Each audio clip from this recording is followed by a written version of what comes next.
Counting এজেন্টরা এবং প্রার্থী ক্যান্ডিডেটরা। પશ્ચિમ બંગાળમાં 74 વર્ષ બાદ ભારતીય જનતા પાર્ટીની એન્ટ્રી થઈ છે, ભગવો લહેરાયો છે અને બીજી બાજુ મમતા દીદીના વળતા પાણી જોવા મળ્યા। સમગ્ર દેશના રાજકારણમાં હાલ ગરમાવો જોવા મળી રહ્યો છે। સોશિયલ મીડિયામાં પણ માત્ર એક જ ચર્ચાઓ થઈ રહી છે કે પશ્ચિમ બંગાળમાં ભારતીય જનતા પાર્ટીની જીત જોવા મળી અને હવે તે વચ્ચે પશ્ચિમ બંગાળમાં એક મોટો વિવાદ સર્જાયો છે। તે જ અંગે વાત કરીશું આજે આ વિડીયોમાં। નમસ્કાર, સ્વાગત છે આપનું ક્રાંતિ માર્ગમાં અને હું છું મિક્ષુ ઠક્કર આપની સાથે।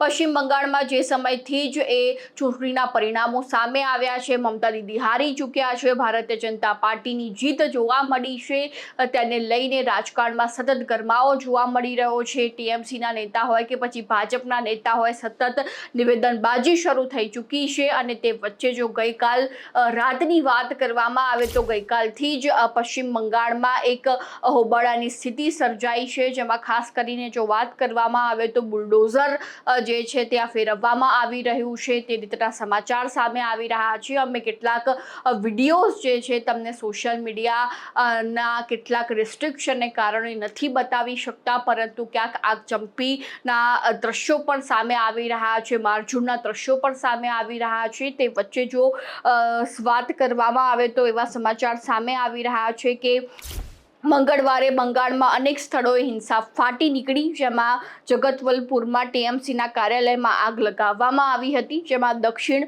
24 પરગનામાં ટીએમસીના મહાસચિવ અને મમતા બેનર્જીના ભત્રીજા અભિષેક બેનર્જીના કાર્યાલય પર પથ્થરમારો કરવામાં આવ્યો।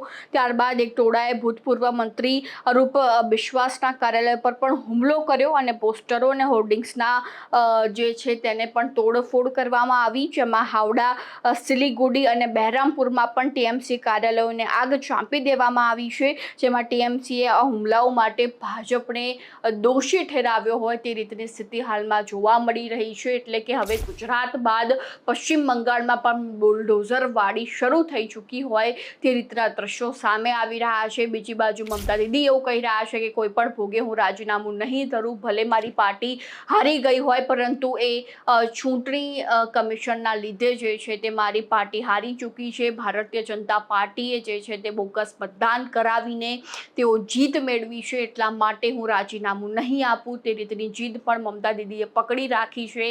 બીજી બાજુ જે છે તેમના કાર્યાલય પર બુલડોઝર ફેરવવામાં આવી રહ્યા છે, એટલે કે જબરજસ્ત માહોલ હાલમાં પશ્ચિમ બંગાળમાં જોવા મળી રહ્યો છે અને આવી જ અવનવી માહિતી માટે ખાસ ક્રાંતિ માર્ગને જોવાનું ભૂલતા નહીં।